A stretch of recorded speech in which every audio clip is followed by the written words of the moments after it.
2015, where the buffs have accumulated to the point where basically everyone would say that Rek'Sai is perhaps the strongest jungler available in the pool, and Zac is not going to be involved in that equation. Speaking of not being involved in the equation, we do have kind of a mix of the new and old when it comes to the bans, as Zac and Caitlyn red side has become the new must-to bans. And okay, we do see the Rakan ban to deny the power of Kalista Rakan that Jin Air already beat BBQ with a month ago. Yeah, and Teddy, of course, showing phenomenal late-game Kalista powers as well against KT. That was his AD carry pick in that incredible comeback game, so good to take that one away from Snowflower, make sure that Jin Air can't utilize the combo, as Gragas going to be the final ban. So Kalista is available if BBQ wants to pick that one up, but Elise also there.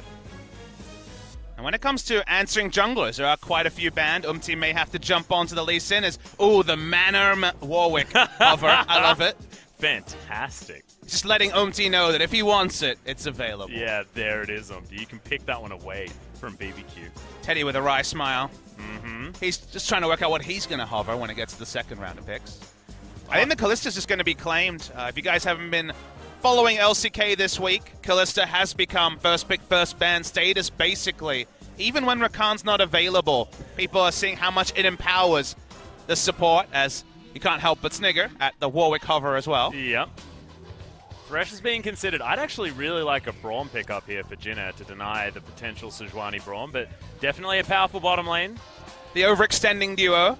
Yeah. Hutu gank between Kalista Thresh has always been a headache. The hovers are really, people are enjoying their... this is hectic. This is a fun Saturday morning match. I feel like I've gone back to my Oceanic region pub smithing because it was just all mana hovers, but here we go. We're considering a Braum on the side of BBQ, which makes a lot of sense. Most played for Totoro by far this season.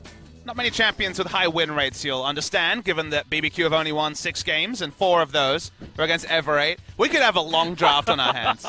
Now, you remember get the hovers in, man. I'm not sure if you were watching too closely last year, given all your LPL casting, but we had that week where everyone was hovering Teemo, and we had 2 accidental Teemo lock-ins. So you start getting worried. I do remember that. You start getting worried when everyone is hovering Warwick. Anything could happen. Do you know the only reason I know that is because it was like all over Twitter. I got really confused. I'm like, is Teemo becoming meta in the LCK now? What is happening? It's amazing that it was accidentally picked twice in a week. Like, how does that happen? So it was Shy and Someday that had to play it. Oh, good times. Good times. Well, Talia's going to be locked in over the side of BBQ. Going to make that pick composition work out towards the mid game if they would like to. And Umpty just going to take away his Lee Sin and ban the Kog'Maw. So you were predicting that BBQ could potentially go for some late game power options here. It made a lot of sense for them to crib the notes from, say, WE and most of the LPL teams and go for a Kog'Maw-focused draft.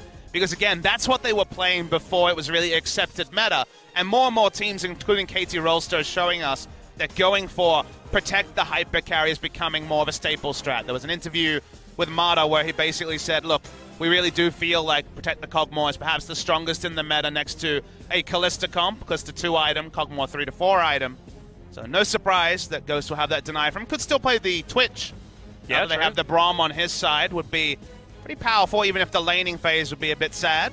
And Ghost has been one of our few Tristana players, and Tristana does very well in lane trades against Teddy, so just trying to ensure the supremacy in the 2v2 of the Kalista Thresh. Yeah, limit the options, and having range against Kalista has been a good one in the past. Jinx also been a pick against Kalista in the past as well, just given the fact that you can hop into that rocket form, and it's pretty hard to jump away from a big old homing rocket.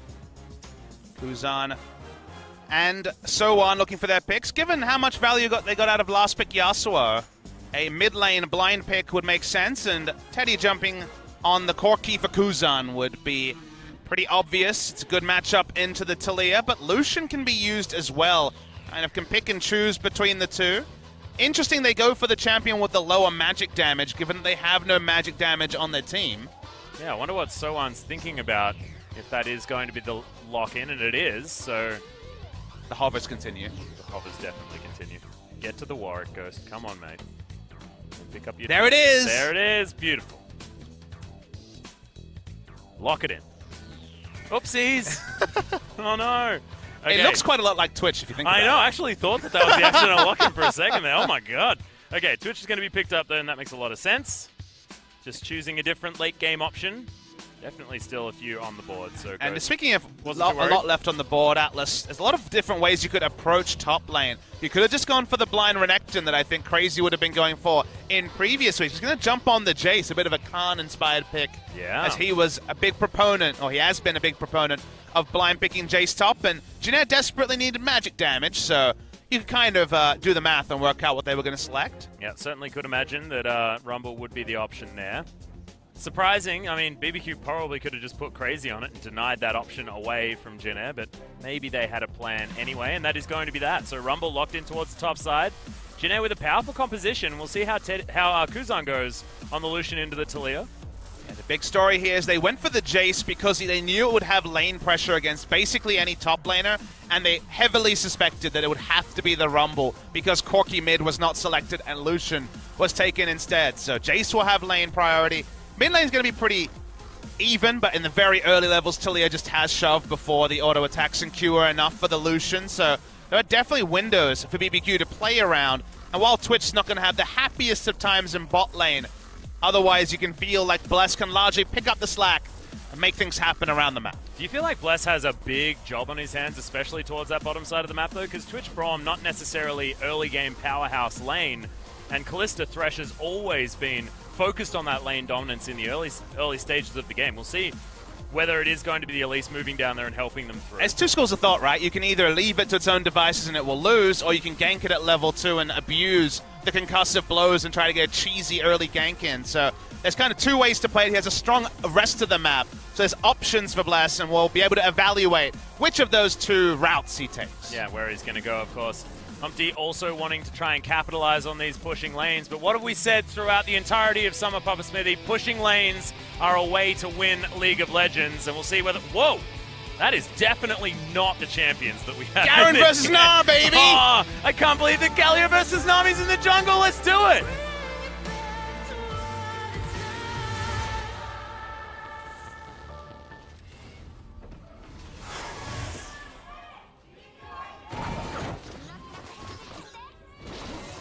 So clearly what happened is there were so many hovers in Champion Select that our AR script just broke. Yep. Or our AR person went on strike. Yeah, or maybe we're just watching the wrong game. Whatever game that was seems really promising. Super awesome. I would love to see how Nami jungle works. Right upon the wave. I would get straight on that hype train. Oh, Fly better fly. That is a fantastic line. And it's obviously a cheerful for Fly, who's playing in NACS right now. Hey, yeah. On Gold Coin United. Okay, not necessarily as relevant. I actually really want one of those generic cheerfuls. Yeah, that's. I have something to do in between games. Try and track one down. Let's just not look at the game right now. We'll just scan the audience. Hey, when you see sick swag, you got to do what you got to do. Yeah, exactly. Steal it. I mean, ask politely. It's called acquiring. Ask them where they got it from. Got there in the end. A defensive fan, but from both sides. We've seen a lot of 5-man invades with Braum to abuse the concussive blows, but seems more about just the defensive starts. Jenna also opting out of any exhausts as well in this composition, probably not wanting to let this game get towards the late game where having an exhaust for the Twitch would be certainly a good idea. Kuzan with a very aggressive Ignite choice, and Snowflower doing the same. So if you remember, when we saw Longzhu play 2 games of Jace recently, they had a lot of level 1 strategies that involved contesting the enemy jungler in a way that relieved pressure from Jace in the top lane and allowed him to push, either denying the second buff on the top side, forcing him to start bot side. They had a lot of different strategies to try to ensure that the Jace had a safe laning phase. We don't see that this time from the side of BBQ. And it does mean there's a window for Umti to pull off a top lane game.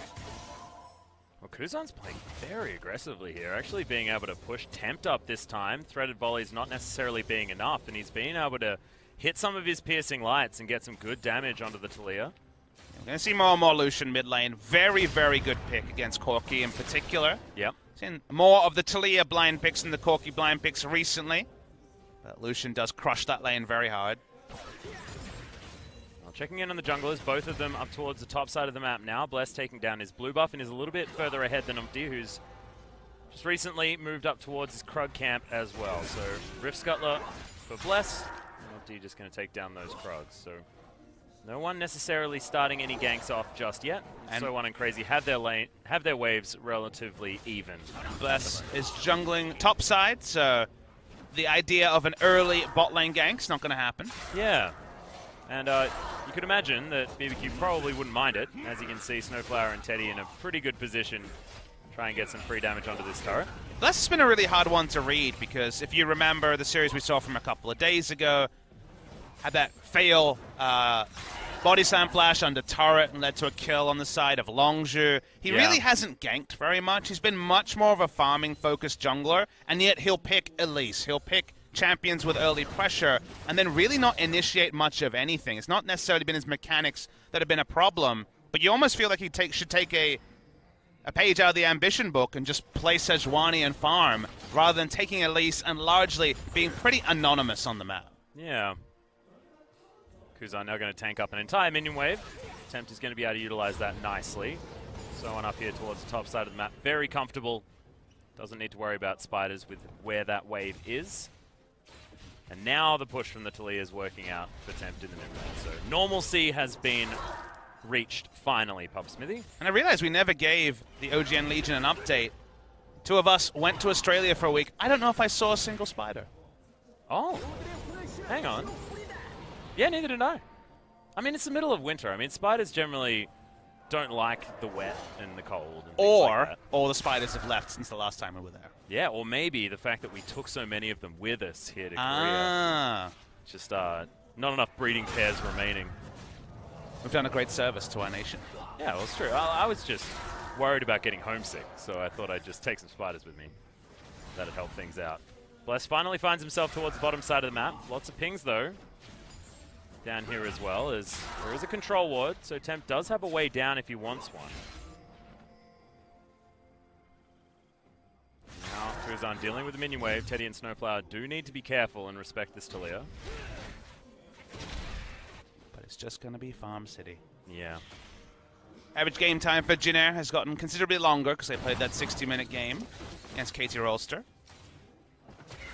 The 6 stat of them being number 3 is no longer true. Damn it. Feels bad, man. This is such a good My narratives! Yeah. Talking about... Oh, Flash actually burnt here by Kuzan. Knew that Bless was coming around, so... Seismic shove, well placed. Gonna be in the end. Incremental leads for Jin Air in mid lane and bot. You consider that Twitch is staying competitive in bot lane and there's been no summoners used, then that's pretty fine from the side of BBQ.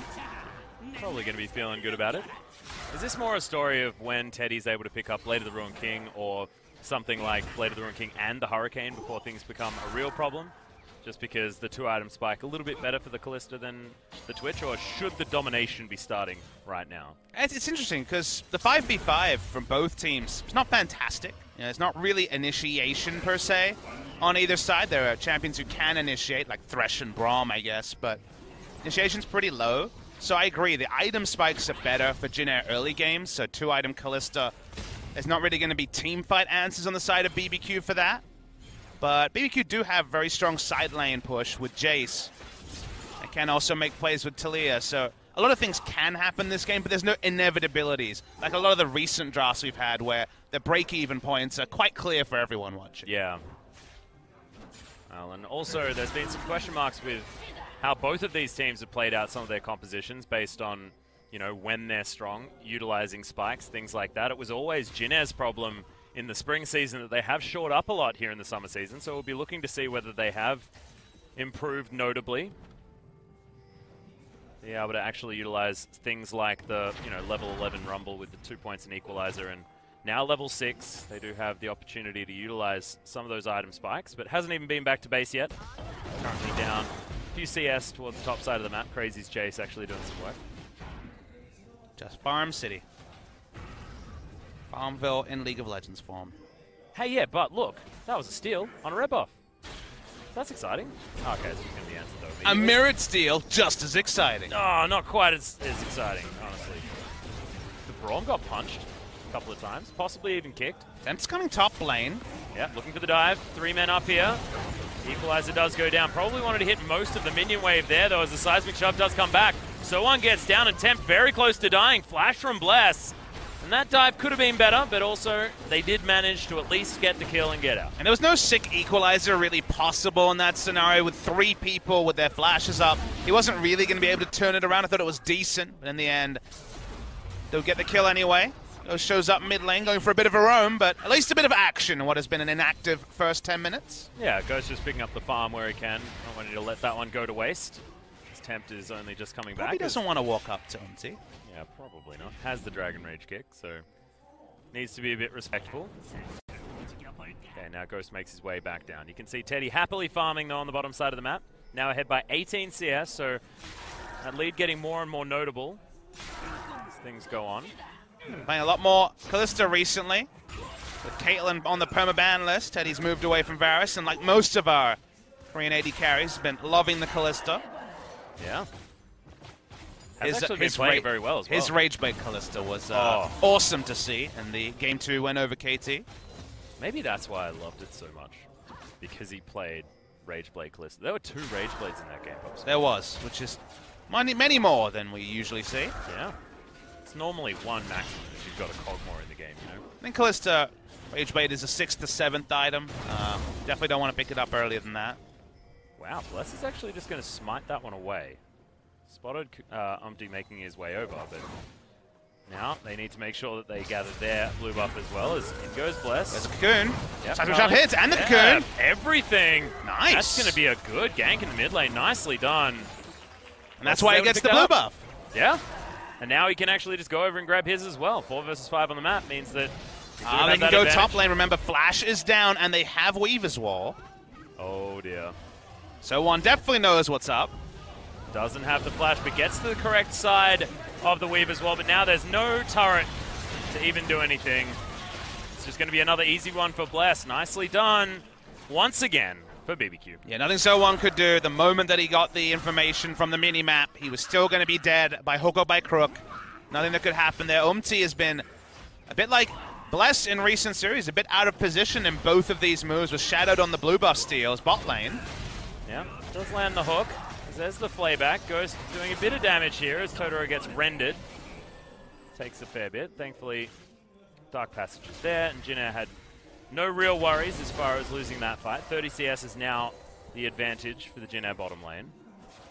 There were no concussive blow stacks onto the Kalista, so no real chance that Ghost would try to open up in that scenario. Didn't even mention it, but Snowflower's most played in his career is the Thresh. Always been a really big pick for him. A lot more laning 2v2 with his Thresh nowadays compared to his old roaming Thresh players in mid lane. Oh no! Umpty can't actually get in there, uses the flash to get himself out.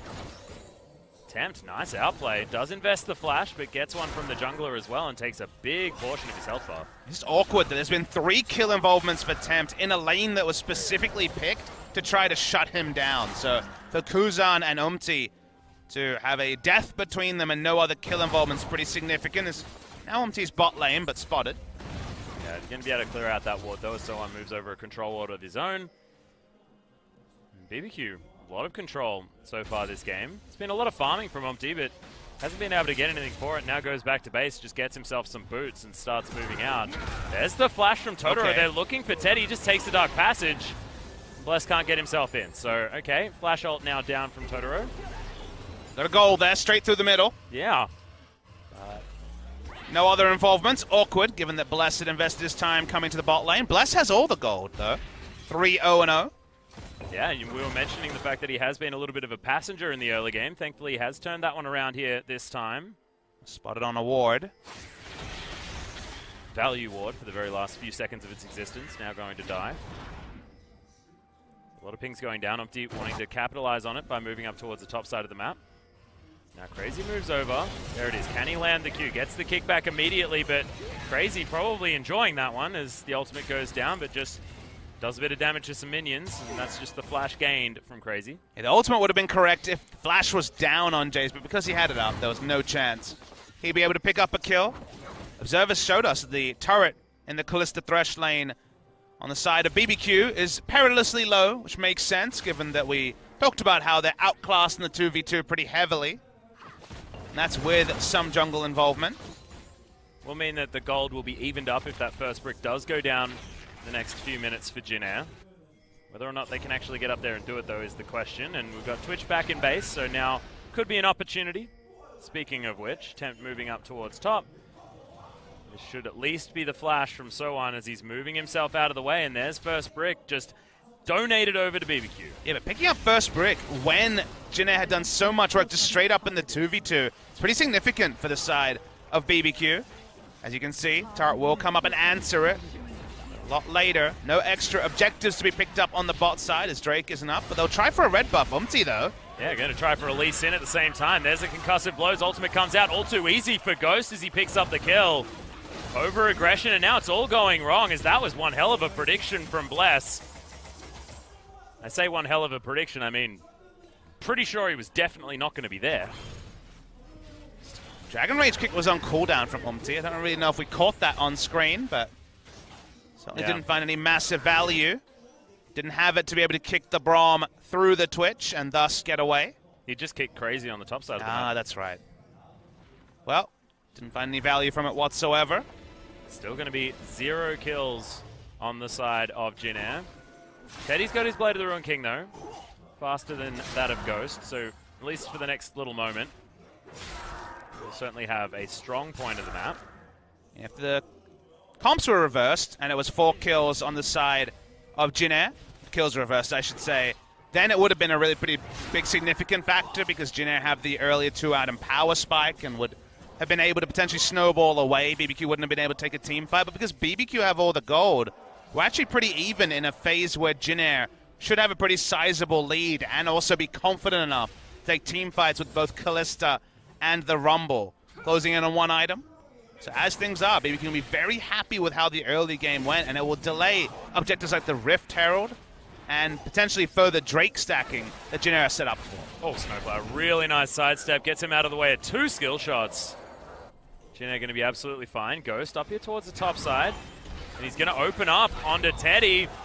Death Sentence is going to go wide, but the Fate's Call is going to get a lot of work done. The Ren comes in, but it's not enough to deal with the Twitch, and massive damage as Snowflower just pops. Sohan comes in. Decent equalizer for the disengage, but remember, there's no turret here. Umti does finally turn up as Bless. Could be in trouble. Weaver's Wall to try and get Tempt up here towards the top side. Jumps off it relatively early, and the kick not going to get enough work done. Teddy hops over, but that's just so much damage from this chase, and that culling was just there in celebration from Kuzan. Nothing he can do to change this, and now 8-0 in favor of BBQ, really dominating this game. Excellent Weaver's Wall coming through from Tempt. When the flash is down, nowhere they could go. It starts with Teddy face-checking Ghost, opening it up, and in the 2v2, I think I'd give it to Kalista, but very quickly it's not a 2v2. Bless is already there. The teleport is first coming through from the side of BBQ. Sohan could have cancelled, chose not to, and that allowed Talia to roam up and condemn them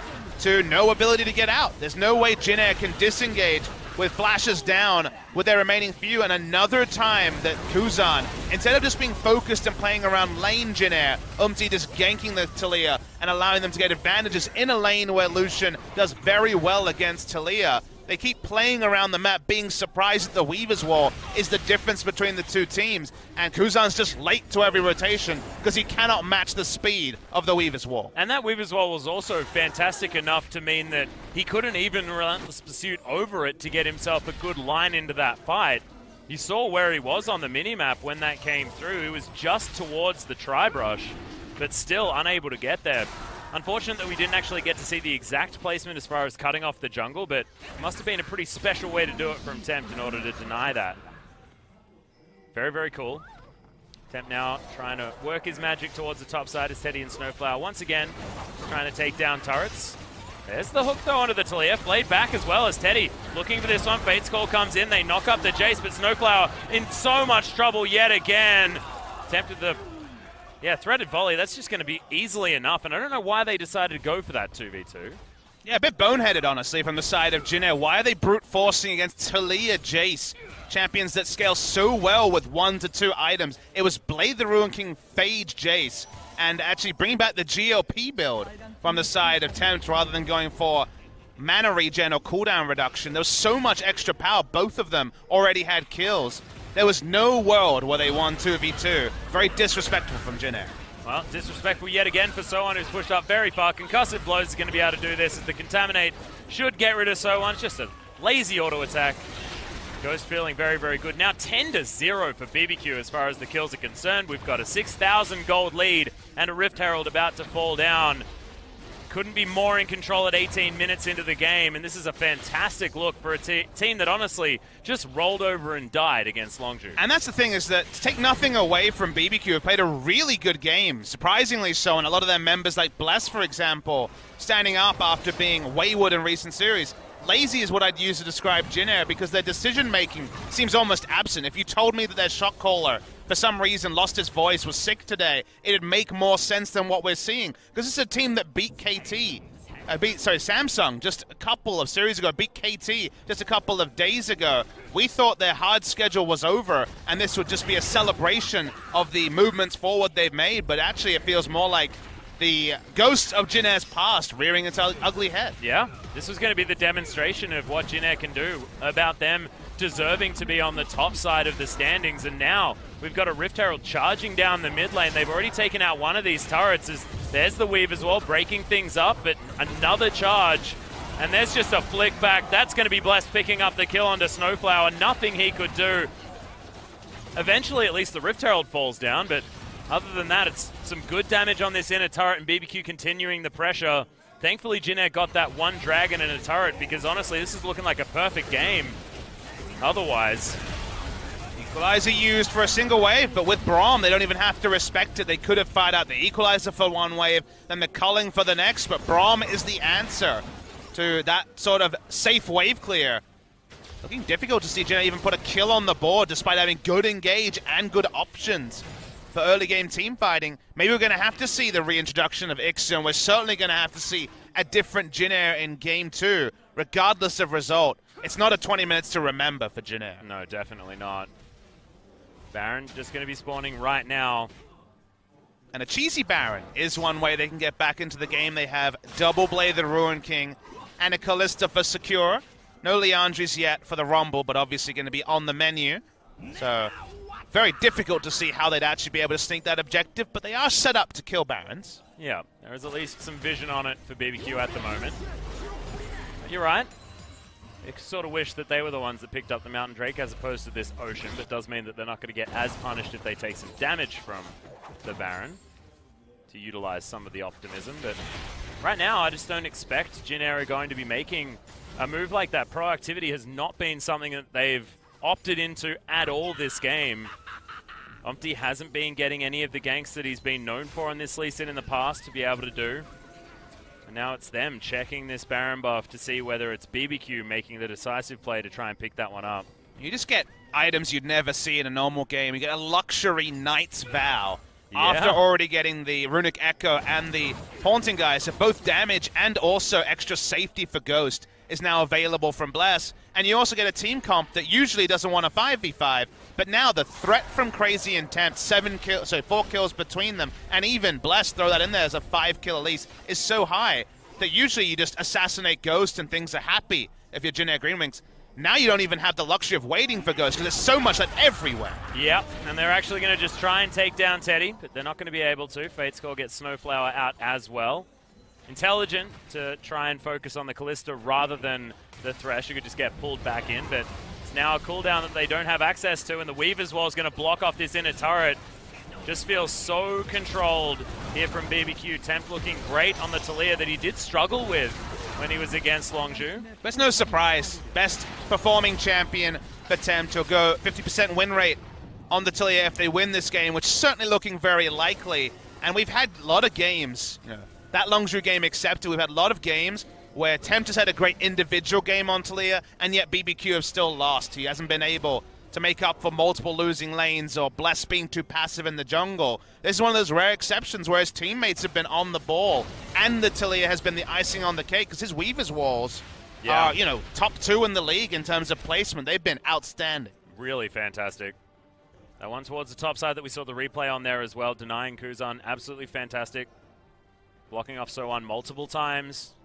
And it just felt like they had the playbook written down. They had all of the steps to follow. It's gank someone towards the top side, use the 3-man advantage that you have, use the repel to be able to get that dive working. We can start the snowball that way. And then he moved it down towards the mid lane. They managed to get that easy flash. And then Tempt and Bless went to town onto Kuzan as well. And yeah, they did just let the bottom lane do whatever the heck they wanted, but it doesn't seem to matter now. We've got item parity for both these AD carries, and it just feels like the CS advantage that Teddy has is largely irrelevant. Now, even with there being close to a 10,000 gold league, you can't shake that with 2-item Kalista, the Leandri's finished on Ruler, on So1 on Rumble, there's still the outside chance of a teamfight victory for Jin Air. It sounds impossible. It may very well be impossible, but with the items that are completed, I feel like the game isn't quite in the books just yet. Yeah. If we have a return to the Jin Air that we've been used to seeing, I feel like you're exactly right. Haven't necessarily been demonstrating in this game. It's feeling very spring Jin Air to me, Papa Smithy. It's a dangerous, dangerous thought.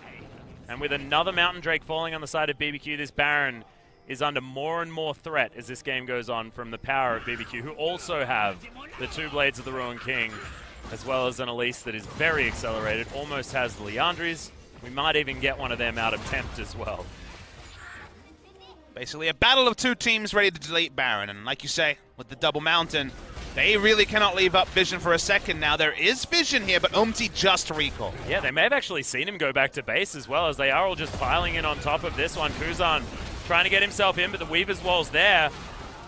Teleport comes down. Umti nowhere to be seen. He got it! Oh my god, the culling steal!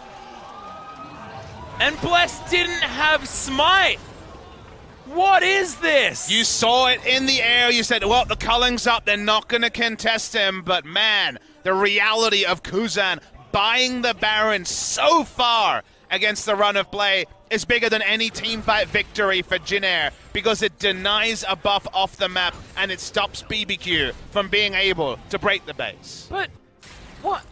They should have just blocked the culling, Pub Smithy. They could have done that. They could have done a lot of different things, Atlas, but... Oh my goodness, that should never have been allowed to happen. But Kuzan, fantastic work. He's even got a celebratory glove in his back pocket, you can see. He's ready for a brawl. Oh, he's definitely ready for a 2 brawl. members of Jin Air ready for a brawl. He may have just empower recalled straight back and bought that glove. Haha, ready to punch some fools now. However, still behind. It's about 8,000 gold. The worst thing, though, is, will it mean something? Maybe, probably not. But if it does mean something, can you imagine how tilted that BBQ would be in Game 2? Could you imagine how many Warwick hovers there are going to be? It'll be ludicrous. As Fate's Call, not going to find anything at all. Jin Air continuing to push up. You got Tempt and Crazy. They will be able to take down this inner turret on the bottom side of the map. Is this inner now under fire here as well from Jin Air? Looks like no, so one's going to turn up. He 2 levels under. There as well. Okay. Trying to slow down Crazy. Well, Flash is actually coming out everywhere. Zumti wants to make his way over. Kuzan as well does have the Relentless Pursuit to at least lock over some walls. There's the kick, though. And they're all swapping positions, but it's still going to be the kill. And So On is the one that picks that one up. The first one for Jin Air so far this game. And it'll probably only allow them to push out lanes, but when you're playing against a Jace who's ahead, the ability for the Rumble to actually push out lanes, reset the map a little bit, maybe it's worth a couple of flashes, especially with the Jace not having flash. It'll mean next time, with teleport up, he'll still be a little bit more defensive when it comes up to his split push. So usually, oh my god, okay. That's some damage. Yeah, Teddy's going to at least take Ghost a turret here. shot here as Ghost opens up onto Umti. Safeguards his way out as now Tempt is just corralling the rest of them. Totoro moves over the box, so slowed down, and that is no more of an engagement. Okay, Snowflower does have to flash, but he gets out as well. Someone's on the base. Okay, he gets out. He wasn't in the bush. That was sloppy. Still gets out. Calculated. No, probably not. I don't think we can even give them the facetious calculated, because honestly, not a whole lot has been calculated from Jin Air so far, apart from culling damage from Kuzan. Stealing the Baron with culling, especially because Elise, she may not have had Smite, but she had Q, so... Yeah, no, there was definitely secure enough single target damage. Yeah. How that was stolen by a culling, I still have no idea. Okay, Tempt is going to flash. Good trade of cooldowns. Yeah, exactly. Managed to get 2 summoner spells for the 1 ultimate. I can do that, man. That sounds pretty good to me. Well, this game went silly after it was kind of a controlled demolition for BBQ. Yeah. First 20 minutes or so. Suddenly, the glimmer that I was talking about item power spikes became so much more with the Baron steal. Still big item leads on most members of BBQ. You do start to wonder. This could have been a clean completion of a game that BBQ have had so rarely this season, especially if you don't include their games against Ever 8 winners. So it would have been big for them to actually pick up a clean win over Jin Air. The clean part is gone, but is it a stain on an otherwise really dapper shirt, or is it a big rip? That's the question, Atlas. Yeah, and how dapper was the shirt, really? I mean, it's looking pretty good. It was looking relatively good. It was like one of those tuxedo shirts. Have you become a League of Legends snob now that you're a Korean caster? No, I think I'm just still tilted over the damn culling steal. Oh, just should not have happened. Anyway, we will move on. And the next Baron is going to be much better for BBQ because they've got both of their Liandry's Torments completed. Could it be much worse? That's a very good point. Oh, yeah. There could be another death sentence still, or something like that. What I'd like you to notice is that because he's been able to keep a CS lead, the only good news story for Jin Air in the first 20 minutes, it's actually only 500 gold between Ghost and Teddy. No kill involvements compared to 202, but the CS lead of 60-odd has been there kind of the whole game. Yeah. That means that Teddy has hit his items at parity. Now, the problem is that Crazy, Bless, and Tempt all do damage, and Ghost just finished 3 items. So, unless Ghost opens up pretty dumb, super aggressive, let's say, with his flash down and his flashes up, he should be raining in hell from the backline. Exactly, and also drawing the aggro away from Crazy and Tempt and Bless, who all do a heck of a lot of damage themselves. Feel like there's not very many good options as far as getting these fights working for Jin Air apart from getting picks. Also, the itemization for tankiness is impossible. You just build damage and kill them faster, I guess. Yeah, I feel like that would make some sense. And they do have the champions that can do that. Jin Air at least now have some vision around this area. Dragon going to be started. The third Mountain Drake, and that should go over to BBQ because a lot of damage is coming in there. Thankfully, Bless finds his smite button this time, and Weaver's Wall's now blocking off Jin Air. The whole mid lane now going to be removed, but really nice use of cooldowns to get Jin Air over the side. Don't have to use any of their flashes or anything like that. Yep. All okay. Only Rumble lacks the ability to get over. I guess Callista as well, given that you can't queue over. You need the Thresh in that scenario. Yep. Level lead, not really established anymore. That was kind of the big problem, is that a lot of these players were 2 levels behind, but only a single level lead for Crazy over So On. So experience catch-up for the side of Jin Air. The gold lead was around 9 to 10,000, about 9,000 at its peak. But it was 9,000 plus the implied lead of probably, among the team, 4 to 5 levels across the whole board? Yeah, precisely. That's so many thousands of gold extra on where the lead was, and now the game has gone longer, and the parity has started to come there, which is a bit of a worry. Jace comps famously aren't really interested in team fighting, so although they have the Twitch, the other tools, a little bit hazy compared to some of the more reliable stuff Jin Air has. Still no one really has initiation, so I imagine the Baron start, which, with 3 Mountain Drakes this time, you probably wait for Smite, Bless, and yeah. and having just power it Smite down. That'd be optimal. As now, maybe killing the jungler again could be a good option as this Baron has just come back up. Dark Passage is there, though, so Umpty's going to be okay. Crazy moving down, does have the teleport at the ready, as does So On. But So On just had to flash away from Crazy, who was doing a fair bit of damage to him. Yeah, I think he face-checked Crazy and had to flash, so split push still a really good option here for the side of BBQ. Baron Rush. You can't allow the PTSD to affect your Baron take. You have 3 Mountain Drakes, double Liandry's, and Blade the Ruin King. Baron has to be your path to victory as Kuzan should be face-checking a Twitch in a second. Yeah, this horror movie definitely not one that I want to be watching, as Unbreakable once again going to block the culling. As Snowflower just turns up with the Fate's Call and is otherwise once again unable to find anything. Troll Ward should be swept by the side of BBQ. Well, Hook is going to land there onto Totoro. He's going to get played back in as well. Lots of damage, and they should be able to get the pick. Kuzan is the one to lock that one down, but now the Twitch is opening up. Massive Contaminate damage towards the end there as Tempt was just looking to try and pick somebody off, and in goes Kuzan once again. Umpty's just going to die. That's the Runic Echoes proc to lock that one down. Satisfaction in that particular kill secure. That is going to be the call onto Umpty, and which now means the BBQ are just going to start off the Baron. And they have to go quickly here, Jeanette. 3 Mountain Drakes. It might just be dead before they get there. So dead. There's no culling to steal that one away.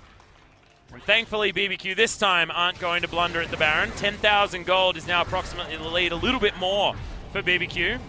So empowered recall back home, get a bunch of big old items, and try and break the base. Yeah, credit BBQ. They killed the enemy jungler. They had no hesitation, knew they could rush down the Baron so fast that tankiness wasn't even going to be a factor this time. There is no crazy steal from the side of Jin Air. And now BBQ have good 1-3-1 options. Jace has a flash advantage over the Rumble. Map pressure should be the name of the game. And Twitch, 3 items and a QSS, already is very confident at opening up aggressively. Yeah, feeling very, very good. Not a lot of armor built up, so doesn't even really need the Lord Dominic's or the Mortal Reminder or something like that if he wants to forego it. Could just grab a Bloodthirster if he wants to. Another, like maybe a Static Shiv. Phantom Dancer also an option. Yeah. Luxury. Pop Smithy here for the BBQ 80 carry. Now pushing up the bottom lane looking for that inhibitor turret. Knight's Vow done onto Bless, so he's basically a support. Certainly help out. Totoro unnecessary, but he's gone very aggressive. He's going to be moving up with this minion wave, so Ghost clears this one out very, very quickly, and now pressure on the bottom side. Tempt is going to bring up the mid lane.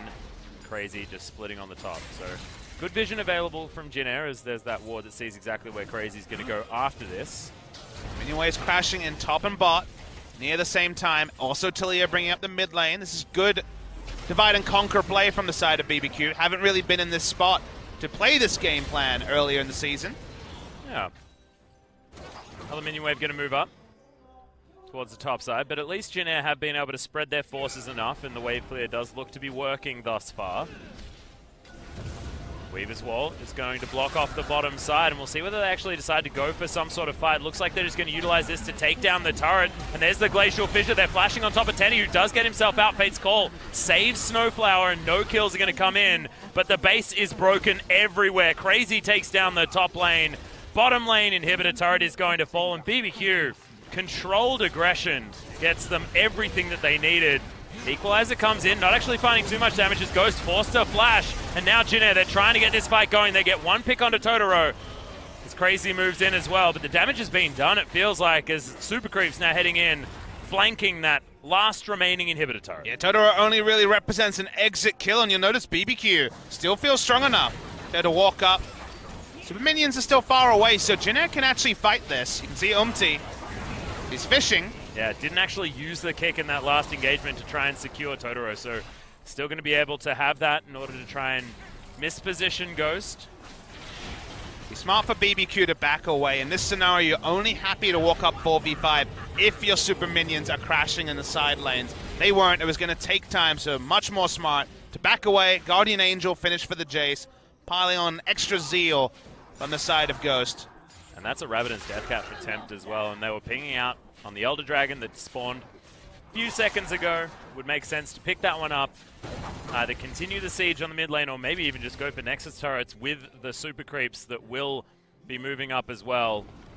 But my god, Papa Smithy, this Elder Drake is not long for the world. I believe you probably only need Tempt and Crazy to try and get that one down, but they are going to send everyone over. There's no contest available from Jin Air. Yeah, there wouldn't be a contest even without the 3 Mountain Drakes factored in, but makes it very quick. Be a very large buff for them as well now that the Baron has fallen away. Seems like BBQ just want to play it academic, take down the 3rd turret. Don't have the longest range because they do have Twitch as their AD carry, but otherwise good siege tools and harass coming through. The accelerated shock blasts with the burn as well is plenty of chip damage. Yeah. Hook once again. Snowflower looking for Totoro. Now, the problem is super minions on the bottom side. They don't see Lee Sin, so they're unsure exactly how to play this. BBQ's not revealed on a ward yet as Umti. Just hiding behind the wall. Looking very sneaky. They need a team fight victory, and then all they'll be able to do at that time is reset their waves, so can't really afford to wait too long. There's the Weaver's Wall to add an extra thing to think about. Yep, Shock Blast not actually going to find too much, but look at this tower, it just evaporates. Good equalizer is there, and massive knockups as Umti gets a big kick back. That's massive damage, but Ghost still ripping through the team. He does eventually fall down, and now Jin-Air, they have turned it, and BBQ escape with their jungler and their top laner, but lose a Nexus turret and their mid lane inhibitor. Man, sometimes the kicks line up. Huge kick coming through from Umti, but it took him so long to get to the fight that objectives were already falling in front of him. They lose their third inhibitor turret, but not the third inhibitor. They lose the Nexus turret as well, and like I say, all you really get now is to reset and build up some gold. Umti was the one who needed to make something happen. Still not in the fight when the inhibitor turret goes down, but watch the kick that was available to him. Straight line was there and kicks it into 3. It's not actually a 4 onto Totoro. It looked like it would be 4. And then everyone's on top of everyone. Overheat on the Flame Spitter during the Zonias. That was the sort of fight Jin-Air were hoping for in the draft. But now we're 38 minutes in, and all it does is deny some buffs away. And it won't take away the fact that even if they get this outer mid lane turret, they are more than 10,000 gold behind. This was the same situation against KT, though, Papa Smithy. This is a scary time to be a BBQ fan, because maybe Jin-Air just do it again. Drag the game out as long as possible. Admittedly, it's a very different thing when, you know, you're missing the majority of your base at 39 minutes into the game. You also don't have Yasuo as the top laner. Rumble does some things in the late game, but cannot put out the consistent damage of a Yasuo. Yeah. Certainly caveats. The moment that we see a Rage Blade on Teddy, maybe that's when we'll start to believe. Seems like that's going to be 2 items away. The other thing as well, I got very confused in that last team fight with Snowflower actually messing up Umti's kick. It would have knocked up Totoro as well, but just played them all back. And okay, Weaver's Wall going to come in, stop Umti from being able to get over that wall unless he uses his safeguard. He lands onto Bless. Is now Snowflower a little bit too far forward. Does have the Fate's Call. Might actually need to utilize it. No, it had already been used to try and get him in there.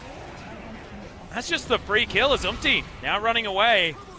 Blade the Ruin King utilized to try and take him down, and now all 3 inhibitors just wasted the side of Jin-Air. Yeah, we saw the perfect initiation. That's what happens when it's not perfect. The fall away damage from Jace and Twitch takes down Snowflower. It's 5v4. BBQ want to end it here. Yeah, Ghost doing so much damage. Ultimate not quite back off cooldown as another kick. Gets a double knock-up. Ghost is taken down, and Teddy picks up the kill, but can BBQ do it anyway? Teddy, it was trying to be that moment where he's going to carry, but in the end, there's still 4 members of BBQ to get through, and they'll take down the Nexus and win game 1, setting themselves up beautifully in this series. Really deserved victory from BBQ. They played this game very smartly after Bless picked up the first blood. In general, a lot of their members who haven't fired a lot this season stepped up. Tempt was on the Talia, so you knew that would be good. The Weaver's Walls in the early to mid game were excellent, but Jin-Air really feels like they were wayward today. The draft was fine, but they didn't play to it. Umti didn't get involved early. Kuzan got roamed on, even though he counterpicked for lane. You can really kind of add up all the small mistakes that really added up to what we saw in this game, where even with the chance Baron still, even with the most perfect kick you could ask for, they were just afterthoughts in what were largely good news stories for BBQ. Yeah, fantastic stories for BBQ, but it's one of those games where you don't want to be too negative, but you do need to be looking at Jin-Air, a team that had just 2-0'd Samsung last week before Rift Rivals, and then came back and managed to get that amazing game against KT. Being critical is a sign that you have high expectations, and Jin-Air have this season put to the sword teams in the bottom 3, the bottom 4. So for them to play as wayward as here was a sidestep. BBQ were very good, but Jin-Air were well below their recent stand. But can't take it away. BBQ managing to get the picks that they have shown promise on. Like you mentioned before, put Ghost onto a hyper carry. Make sure that that late game is shored up. Certainly did look a lot better on the Twitch than he did on the Xayah in their back-to-back losses against Longzhu. And it feels like some of those issues in the draft that we were talking about earlier on have been shored up here for the BBQ Olivers. And before that last series against Longzhu, we were asking questions of BBQ, like when are they going to start firing? They did have moments in the spring split where things were looking good. Maybe now with a decisive 2-0 against Jin-Air, it could be an opportunity.